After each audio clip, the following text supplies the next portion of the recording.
All right. Well, thanks for hanging out with me, Nathaniel. So, you and I got connected through Iron Ground Gym, and we met training, and it's been fun to get to know you. And you did a recent speech that you gave me a sneak preview of, which was really, really cool. It was an inspiring speech. And Thank you. I just really like talking to people with your perspective. You're sort of I almost call you a never-ending optimist, in all the right ways and none of the cheesy ones. And so, if you don't mind, you tell your story so well. Would you mind just taking a second to talk about your journey and kind of what led you to start speaking and what led you to the training goals that you have? Just give us a little bit of your history. Sure. Yeah. So I've lived in a lot of states. I was born in Boston, but then grew up out here in Utah, Yeah. and absolutely had a need from a very young age to be extremely physically active, I guess. We're close enough in age, I think, that you remember the presidential fitness challenges and the Oh yeah. patches and all that, Yeah. Yeah. the Yeah. pull-up contests at school, Absolutely. etc. Those things Yeah. just really spoke to me on a number of levels. And Yeah.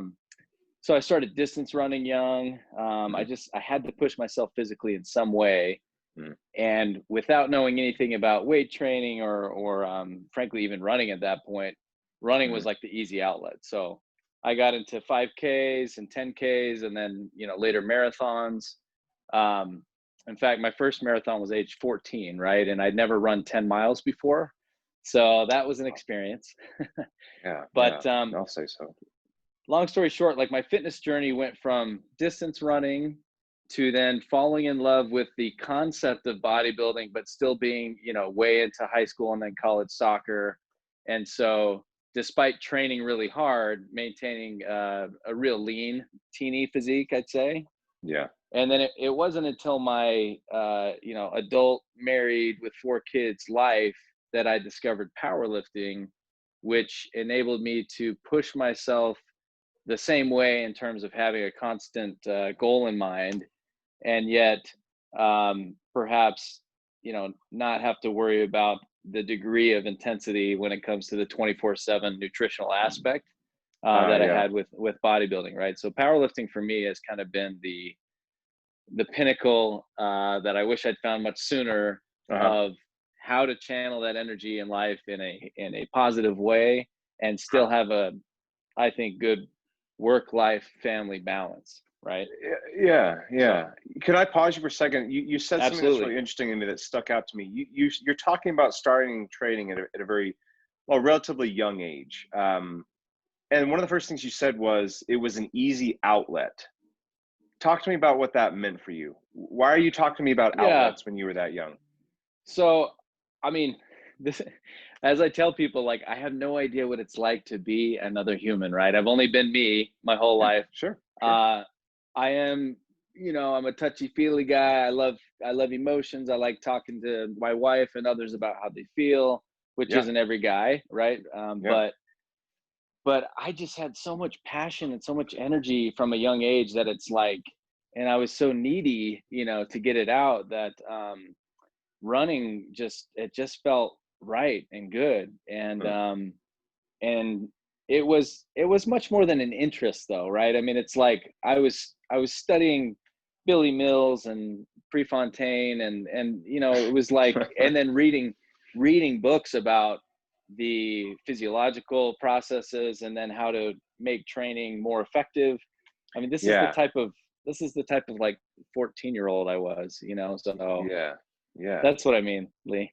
Yeah. And I guess what it makes me wonder is there anything about, you say you only know what it's like to be you. I think that's very well said. Do you think there's anything about your personal psychology that led you to pursue athletics specifically? I'm just curious. Yeah, You're coming up with all these like hobbies, and they're like educating yourself, and it's all around like performance.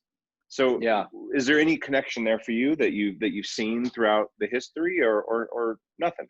What do you think? So it certainly evolved in my life, Okay. but Yeah. the concept of willpower was big for me from a very early age. Okay. Meaning, I think, again, haven't been another human, but I think Yeah. most humans are gonna deal with tendencies towards selfishness, Uh-huh. laziness, Uh-huh. lust. Uh-huh. Basically, like, how do I get what's for me? Uh-huh. I have all these needs. How do I satisfy them? Yeah. And so I felt like, man, wouldn't it be great if mind over matter was a real thing, and like Uh-huh. I could actually be in control of what my body did throughout the day, right? And mind, right?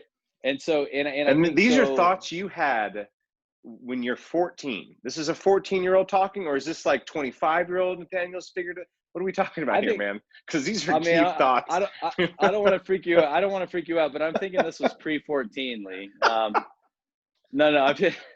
Well, you got to realize. So my dad's a political philosopher, right? Mhm, Harvard mhm. educated. Okay. Thankfully, he never expected me to follow in his footsteps. I didn't go to Okay. Harvard, right? Yeah, yeah, But yeah. but certainly, these were parts of my upbringing to have discussions that perhaps were at a different level. I don't know than other Okay. kids my age. Sometimes, Okay. Okay. yeah. So the environment created some of the thoughts for you, maybe. I think so. So I had the Okay. internal environment just saying, Yeah. "Hey, I got a lot of energy, Yeah. and I also have this desire to, this probably comes off wrong, but like Michelangelo, I want to be able to carve out, not just physically the being that can be on stage in Mr. Utah 2000 or Mr. USA 2001, which I did, but to carve out the whole being like Michelangelo, right? Yeah. I, Yeah. you know, and that probably comes off as like a very perfectionist type statement. But what I just mean is, like the army said, I wanted to be all that I could be, right? And I Okay. continue to feel that in my life that, hey, you're going to make mistakes, you're going to have weaknesses, other people are going to help you. But, kind of that Shawshank Redemption quote, get busy living or get busy dying, right? And I Uh-huh. prefer the former. So, So you and if I use a label you don't like, just say I don't like that. You can just say that to me. I'm trying to like throw little boxes around what you're saying so that I can understand it. You have this way about you where you're a positive self-talk person, right? Like your internal dialogue. When you talk to me, when you talk to others, it's almost like you're speaking to your own internal dialogue, okay. and that comes out in good ways. And it's not being facetious. It's Yeah. not I'm not making fun of you, not at all. It's actually something that I enjoy hearing when I communicate with you. um is there something about self-talk that resonates with you? Do you like that statement? Does that mean anything to you that you'd want to share with us? Absolutely. Yeah. So Okay. I didn't read any sports psychology books Okay. to my knowledge, other than a few things thrown into my running books Okay. until recent years, right? But in recent years, some of the ones that I had With Winning in Mind, which is phenomenal by Lanny Bassam, Olympic champion. This was a Matt Gary recommendation. Matt, has been a former USAPL coach of Yeah. the year and world Yeah. coach. Yeah. Uh, how champions think was something that a former coach, Dylan Smith, requested I read, and then the Fearless Mind was Jake Benson, my current coach, Yeah. asked Yeah. that I read, and I've gotten a lot, frankly, out of each one of these books. But on the positive self-talk, the thing that comes to mind is the Steffi Graf example from Dr. Craig Manning in The Fearless Mind. So Okay. Craig Manning's a former tennis pro who then coached BYU women's tennis, Okay. he's now a sports psychologist for all BYU sports Okay. teams. Okay. But his example about Graf basically, you know, telling herself positive messages right during matches, Uh-huh. and that she succeeds in and such. This is something, I mean, you've probably witnessed me, heard me at the gym. I don't care if people think it's weird or think it's lame, but I literally, I do the Rocky victory pose, like sometimes, many times a Oh lift. yeah. Oh yeah. You've Dude, probably seen me. you are in your like world when you're in the gym, and it's like from an Yeah. outside perspective, it's like honestly what it makes me think is like it makes me want to enjoy training as much as you enjoy training.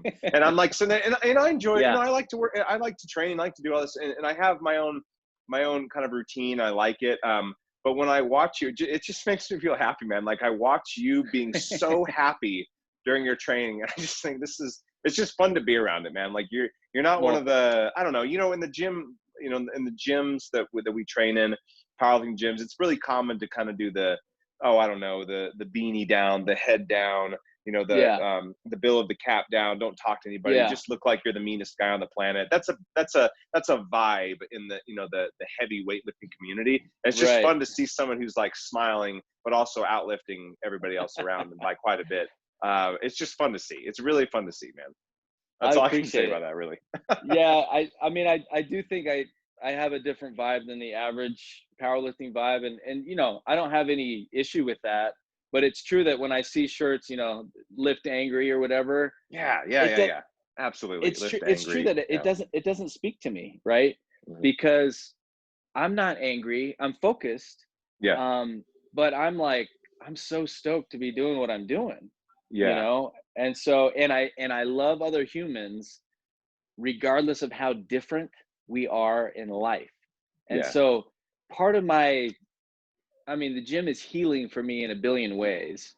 Yeah. And one of the ways that it's healing is that even if I don't talk to people who are at the Uh-huh. gym, Uh-huh. but I see them striving. Uh-huh. We might be like complete opposites, religiously, politically, Sure. and frankly, in the way that we live our lives. Sure. But I'm probably projecting on them, right? But in my mind, I'm going, he or she, he or she over there is dealing with like all sorts of crap, just like I am in life. Yeah. And yet they are not taking it lying down. You Yeah. know, they're pushing it so hard and they're going to come out on top. And like, that's what I'm saying to myself when I look at others in the gym. Yeah. And so it's like I'm experiencing this love for all these people around me, regardless of whether or not they even notice me or they're like, "Oh, this dude's a freak." It's Yeah. it's all Yeah. good. But let me, So on yeah, that little note you just made, which is kind of like they're not taking it lying down, always push yourself better, all that kind of stuff. You're speaking to that, but you're also speaking to kind of like a self-love process, which sometimes those don't work very well together. Sometimes those are conflicting, right? So the idea that, I heard you say the other day, and I want to bring up some questions on this. You don't like to take days off. You don't take it. I mean, meaning like you don't mm, like to take unplanned days off. Let me rephrase that. You do take days off, but not unplanned days off. And exceptionally recently, rare in my yeah, life. exactly, right. So, Yeah. and that's something that I think there's some pride in that, and I think there should be, right. Whenever you Hmm. develop a schedule, you stick to it. If you made the plan, I'm going to follow it through. There is something there, but at the same time, I wonder when I see people struggling with getting the training in, or maybe getting the rehab in, or whatever it is. I see them with a little bit of an internal struggle because they didn't get that done. So now I have a guilt association with it. Yeah. So you recently had to take an unplanned day off, and by the way, you don't have to expand on any of this if you don't want to. But I'm Yeah. curious, how did you handle that? Was that okay with you? Did it bring stress into your life? Um, did you forgive yourself for it? I mean, I know it sounds funny, Yeah. forgive yourself for it, but did you say, well, I just kind of let myself down, or walk me through that a little bit, because Yeah. I want to touch on that a little. So it was indeed unplanned, which Yeah. is almost unheard of in my life. Okay. Yeah. And Yeah. that probably sounds like crazy to people, but we're talking about decades of training across sports to Yeah. where if I had it on the docket, like it was going to Yep. happen, period. Yep. So, yeah. So last Saturday, basically, long story short, had I'm listening some, to you, buddy. I'm just plugging this in. So okay, don't think I'm ignoring you. Please continue. had some turmoil, stresses in my personal life that Yeah. were then compounded with some, a need. I wanted to push myself even harder in the gym that week. Yeah. Um, so I reached out to my coach. I've already talked to Jake about this, but reach out to Yeah. Jake and say, Yep. hey, let's ramp up squat and dead because I'm feeling strong. My shoulder hasn't been 100%, so we've had to take it back on bench. But hey, let's go buck wild on the other two. And Hmm. I know he was hesitant, but he kind of gave me like he said, all right, what if we were to throw in like a big single in these days? I said, Yeah. great. But of course, I took the big single too big. Yeah. I actually failed a couple, which is also extremely rare. And then I just realized like, okay, psychologically and physically, I'm worn down, Yeah. right?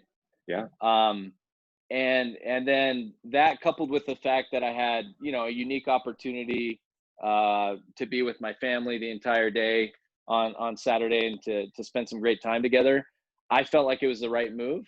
And like, I'm going to be honest, like it hasn't it hasn't affected me negatively at all, right? Okay. I'm not sitting here going, oh my gosh, you missed that day. I'm looking back saying you made the right move for your whole being, you know. Okay. So I So feel you're good kind about of it. so Yeah. you're so on days where you're mentioning a little bit stressed. So does stress play a role in training that's important to listen to, or is it just push through it, suck Okay. it up? Exercise is only good for stress. Give me some gold nuggets, man. Yeah, so to me, Saturday was special, right? Like, I mean, I experience stress all the time. I'm sure we Yep. all do. Yep. And frankly, I use the gym, and forgive me for dropping some French, but I love French. Okay. So, and I mentioned this in my paid speech too. But saucissonner is the French word for basically you take a big sausage and you chop it up into little bits, right? Yeah. And you might be saying, well, what does this have to do with lifting or with stress? But for me, I know you'll get there. uh, you know, Monday, Wednesday, Friday, I work. Yep. I'm at my workplace, and Yeah. then I go to the gym.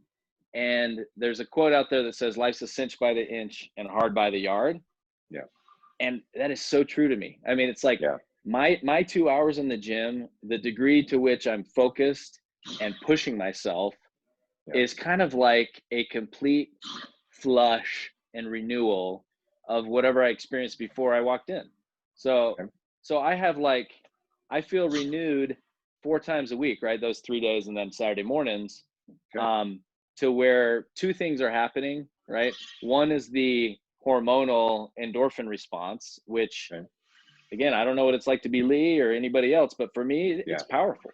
I Yeah. mean, this is not like okay, I've never done drugs, folks, but for me, I'm like, wow, these are some pretty powerful drugs going on in my own body naturally. The endorphin release, I mean, right, in a positive way. Yeah. Am I losing you? Yeah. No, not at all. What it's making me wonder. All I'm right. sorry. When I start thinking of questions, I look confused and angry. I've been told that. So no, I'm so just thinking about what you're saying. And am I about to interrupt you? You're going to keep going. Sorry. so that's uber positive Yeah. thing numero uno is Yeah. the endorphin release. Yeah. And if and I just to any listeners out there for later, if you're not experiencing that when you train, I mean, talk to somebody, read some stuff because I think you should be, right? And Mm, maybe we can alter the way you train to increase your hormonal response. But mm, the second piece, which I think is perhaps even more significant, is what I refer to as positive feedback loops. Okay. So the creation of positive feedback loops of me, for example, saying, I've got this crazy hard training on the docket today. I know I'm going to kill it. And then I go in there and I do kill it.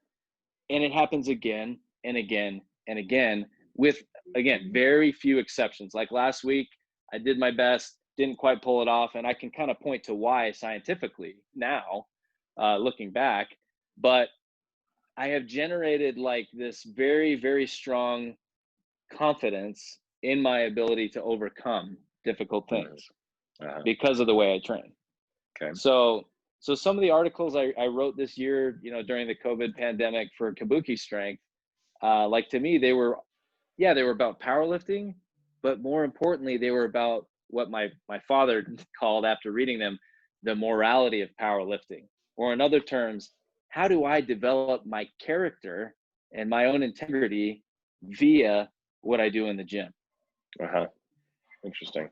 You know, when you say the endorphin release that you get, you used to be a runner. Yeah. Very, very different sport, and we're going to touch on that. But is the endorphin release you get from strength training the same as what you got from running, or are there differences? How it Okay. makes you feel? I don't want to. Yeah. What do you think? So I don't want to like any of my runner friends out there or triathlete or biker friends, of which I have plenty. You know, I'm not hating on you at all by saying this because this is just my experience, right? Mhm. But I did achieve, you know, runner's high from time to time. Definitely on like, you know, PR races where I see the finish line and I accelerate and I nail it. You know, definitely in those type of moments. but I never had the almost expectation of every training session producing what I get from the gym in that regard. Like there's no, it's not even close. Like if I Okay. squat heavy, I'm gonna have like a complete hormonal response that's gonna be pretty amazing, right? Really? That's just that's my life. Yeah. Do other people say this to you as well, that they feel this endorphin release? Because from my perspective, I don't hear this a lot from strength athletes. I hear it all the time from endurance athletes. That's why I ask. You're one of very few people that have said that you get this Um, kind of rush after like a heavy set squat. I mean, yeah. I don't know how common it is, Nathaniel. That's why I ask. And to be honest, I'm looking back to even my most nerdy of all powerlifter friends and stuff. You know, my Sure. my training partner Justin, who's coming out to do this meet with me in Boise on December 5th. Yeah. I don't know that I've asked that question of my friends. Is what I'm saying. Yeah. Yeah. Um, Yeah. but I do know that what I'm saying is accurate. So, Okay. and Yeah. there's no fly on my head when I say that, right? You can trust me. So, okay. Oh man. Okay, so back to the, you started as an endurance athlete. You mentioned, well, it's kind of there as an easy outlet. When you're a kid, you're not thinking about equipment, gym. It's probably just like, exercise outdoors, ease of access. Maybe that's all playing a role. But you switched from endurance to strength training. Very different sports. Was it a change of convenience? You mentioned family along that same timeline. Is that why you did it, or was there another reason? A couple things were going on. You know, this was Okay. in my this will crack you up. This was in my premarital existence, right? So Okay. before I met my wife, before I had kids, and Yeah. so I certainly I had this idea that, well, you know, I want to become all that I can be in every area of my life, including physically, to Yeah. present the greatest package possible to whoever that is someday. So, you know, I was thinking physique Just some matters, cosmesis there. Okay. Fair enough. right? Physique Sure. matters in my mind at that time. Absolutely. Yeah. So, but you know, my first love was running and then Okay. soccer. But during those years, in fact, in middle school, I'm saying sixth or seventh grade, I came across the Arnold Schwarzenegger side chest shot, you know, where his pecs are just like Yeah. Yeah. unbelievably ginormous. Yeah. And it lit me up. I mean, I remember just going, I don't know how he obtained that, but I got to Okay. do that someday. Okay. So I started, you know, haphazard, like training from time to time and such when I was in middle school, got a lot more serious in high school. But because of how much I was running, both for cross country and for soccer, and because of my metabolism at the time, basically I was strong, getting stronger, but not really getting bigger, right? Yeah. Um, the the turning point in my life was that I played soccer at Utah State in '96. I tried out at BYU after transferring in '99, and when I got cut from BYU soccer, I had a friend say, "Hey, you should compete in bodybuilding. You know you've got a lot of potential. You've got a great physique. You've got the willpower." And I took him up on it. You know, this is a Okay. lifelong friend, John Henry Jorgensen, Okay. and it really changed. It changed my life because once I started succeeding in bodybuilding, I said to myself, well, you know, maybe I can consider a shift away from an endurance focus to where all that energy is still channeled into something athletic and positive, Yeah. but we're more concerned with a different goal, right? Yeah. Okay. Interesting. Now, you've mentioned this to me, and you were actually, I think Nathan, you were the first person that sort of made this comment to me about some of the, I guess, some of the reputation behind the individuals in each one of these sports. So the idea that somebody who is highly intellectual, highly successful. These individuals are typically doing endurance activities. They're climbing mountains. They're doing long cycling events, ultra marathons, triathletes, that kind of thing. There's an association there, right? And I think there's probably a little bit more research done. No, not probably. There's a lot more research done on these endurance events. They're much more popular. They draw larger crowds. They have better funding, things like that. And it's kind of like the strength athletes are known as these big meatheads, and there's this idea that the intelligence, it's not quite there like it is with endurance athletes. You and I have talked about this previously, and like I said, you brought it up. So it's not me being a jerk here and labeling. Yeah. It's just me wondering. I want to hear more of your thoughts on this, because it's a very legitimate comment. I mean, it really is. And of course, I don't know how embedded this thinking is in other societies. Obviously, I know some societies better than others, since I've lived in France and Germany for 6 years of my life. So like in France, for example, they have this term la gonflette, which is kind of like inflated, muscles or whatever, but there isn't really any strength or substance there, right? Oh yeah, I'm always happy. Always happy to flex, right? Love flexing. Yeah, my wife would laugh, right, if she were here for that. But so certainly I think that's the case in France, was my experience. To a lesser extent, even Germany, where I lived, and in the U.S., I really believe that if you've seen The Emperor's New Groove, the Kronk phenomenon. Yeah. Huge dumb guy, funny character, yeah. Or Back to the Future, the Biff type of guy, right? Where it's like, somehow lots of meat means they're focused on the physical and the mundane and not the intellectual and transcendent, right? Which, of course, to me is nonsense. But I think these stereotypes are from the past and that they endure today, right? Yeah, interesting. Yeah. You have spent a long time in powerlifting training, at least to my recollection of our conversations, without a coach. You didn't pay somebody to do your coaching. And now you do have a coach. And I'm wondering, do you think every athlete needs a coach? So I think just about every athlete can benefit from a coach, certainly, whether or not they need one, obviously there are different variables at play. I mean, not everybody has money to spare, but but by the same token, I would just say that when you're starting out, specifically in powerlifting, it is absolutely worth your investment, at the very least, to get somebody to work with you on form. Okay. Because I just feel like a lot of people spend a lot of years, sometimes their entire lives, without any type of professional coaching on their technique. And then what happens? They're automating faulty motor patterns, right? And frankly, risking injury as they get stronger and stronger with a funky motor pattern. So I'm grateful that, very early on in my powerlifting days, I had an informal mentor in Ian Burgess, who's in his mid 70s and has been competing since the mid 60s. Okay. I don't know anybody who's been competing in powerlifting as long as Ian Burgess in Maryland. And then we had Matt Gary and Susie Hartwig Gary, a married couple in Rockville at SSPT, who I went and saw early on to work on squat and deadlift for him.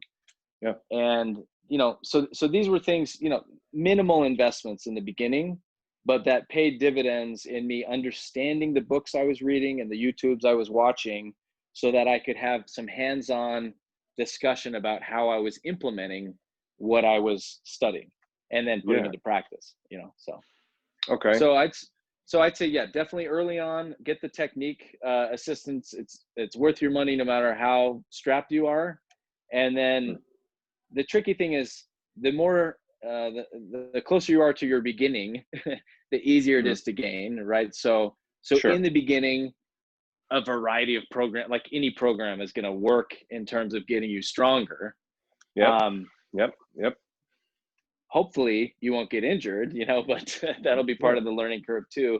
But the more advanced you get, the more advanced you have to be intellectually to keep pushing it further, to get closer and closer to your natural potential. And so I started feeling like, was I still seeing gains with my own programming training? Yes.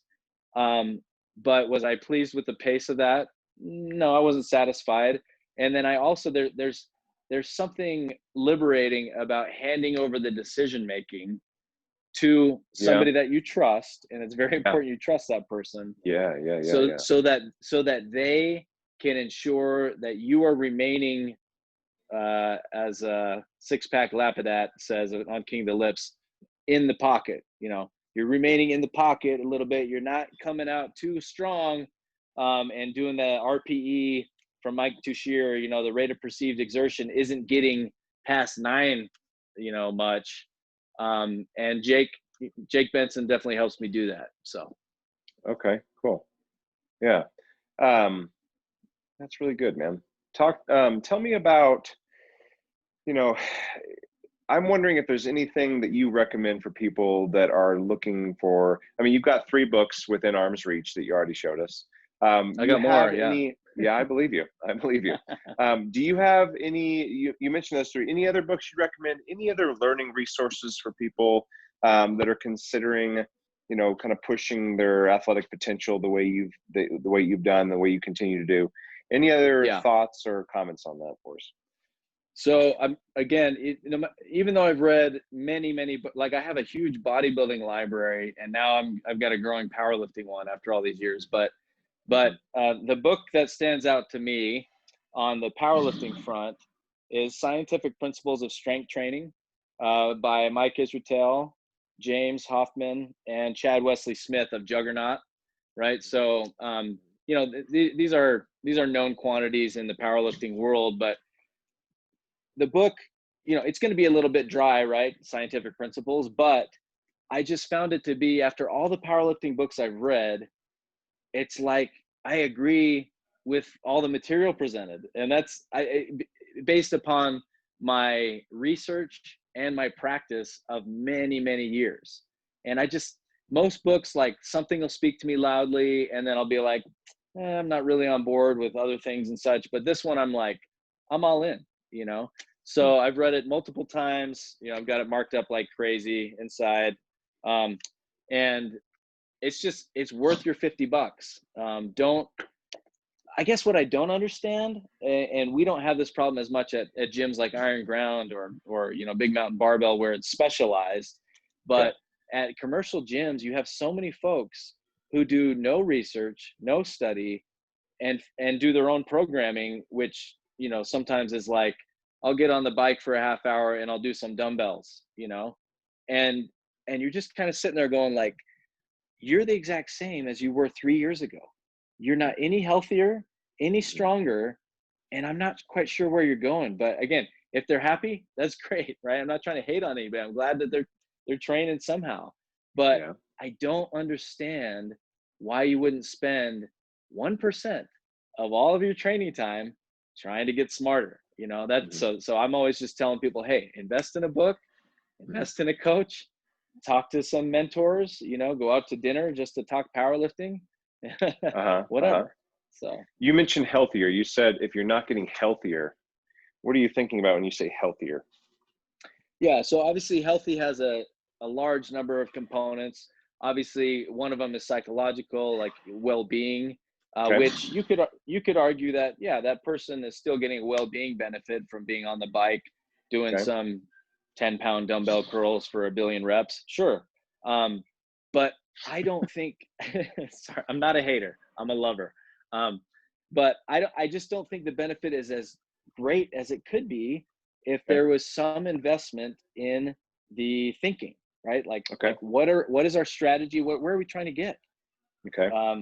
Stephen Covey says, begin with the end in mind. What is the end to you in terms of your training? Right? Yeah.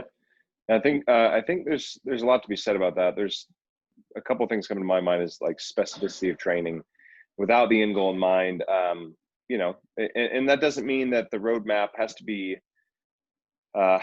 necessarily a physical fitness goal. You mentioned the word health. Maybe there's some alliance with somebody who's trying to get a mental health benefit to exercise, and maybe that road looks like consistency of showing up to a gym when maybe they have a little anxiety behind the gym. There's a lot of ways and a lot of directions you could go, but I do think there is definitely something to be said about understanding where you're going. I think that's a reasonable comment. Something that pops up to me, I want to ask you a few questions, and maybe some harder ones. My view of the fitness industry I was in personal training for a very long time before I got into physical therapy. And, there are definitely some pros and a lot of cons about, I think, personal training in general. I think one of the biggest things that strikes me as a weakness is it's very unregulated in terms of how you get your education, how you do your Yeah. research, and we know that. And I won't go down that rabbit hole, but I'm curious. It seems like I would say about at least a quarter of the trainers that I know, not necessarily strength and conditioning coaches, but let's just say kind of general personal training, are also, I guess, what they would call life coaches. Also influencers, but I don't want to talk about influencers. Let's just talk about life coaching. Do you think life coaching is appropriately, I guess, practiced by a personal trainer? Do you think it's a component of fitness that should be just considered a regular component of fitness now? Because I think shoppers are looking for somebody who can handle my diet, somebody who can handle my training, and somebody who can handle my mental health. Give me your thoughts on that, man. It's a big deal to me. That's why I bring it up. I'm glad you did bring it up. I mean, I remember when I was working, I was actually working in the supplement shop on Gold's Gym in 9th East and Provo back in like 2000. Yeah, like 2000 or something. Nice. When I was competing. Yeah. Nice. And I remember there was one trainer there who he would train out of there, and then he trained out of Spanish Fork, and he developed a company called Pure Balance. So I bring that up just for the title, because I feel like no matter what you're coaching, so in this case, powerlifting, bodybuilding, Olympic weightlifting, you're dealing with a human being, and human beings by nature are not rational creatures. They're emotional creatures. This is something my father told me decades ago that has stuck with me, and it's more true today than it was when he told me. We're emotional creatures. And so because of that, whether a powerlifting or bodybuilding coach wants to be or not a therapist, they will have moments, given enough time with a specific client, where that client will reach out to them in that sort of way, in most cases, right? You might have somebody who's just super stable, doesn't have any needs in that regard, and literally is just like, give me my programming, I'm good. But most people, if you're with them long enough, they're going to go through some crazy life events. People die, people get split up, divorced, people lose jobs, and these are not easy things to deal with psychologically. So when folks are experiencing these issues, or others, or they have, issues that they've had in their own life from before or whatever, sometimes I think it will bubble up.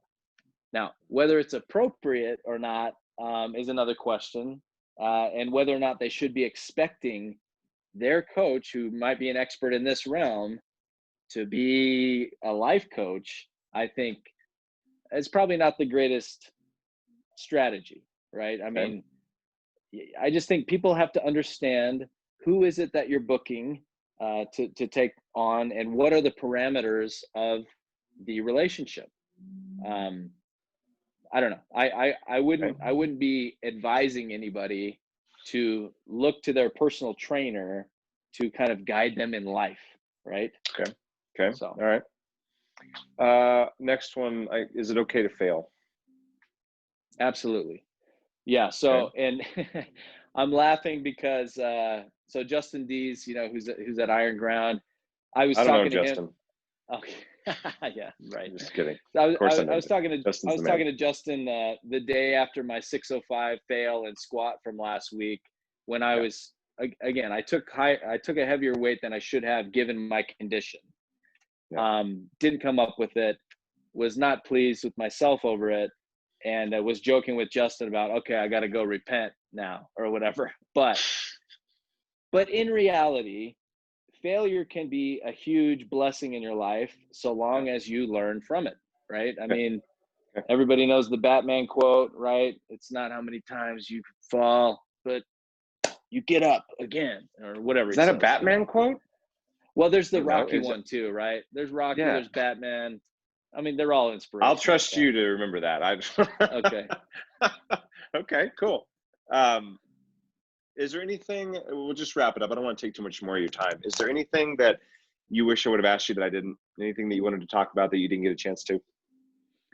I just, you know, I just go a little bit deeper to maybe to wrap things up here Sure. on the idea of forming the self via intense training.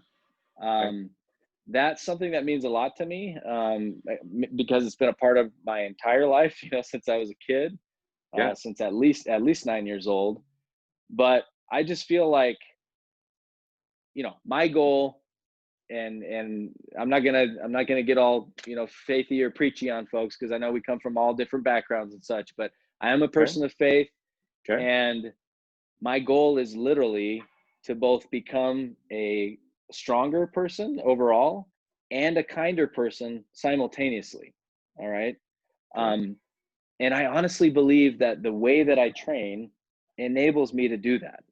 um, this is why, like I said, it doesn't make sense to me to lift angry, or to be like, I'm so pissed at the world, therefore weights.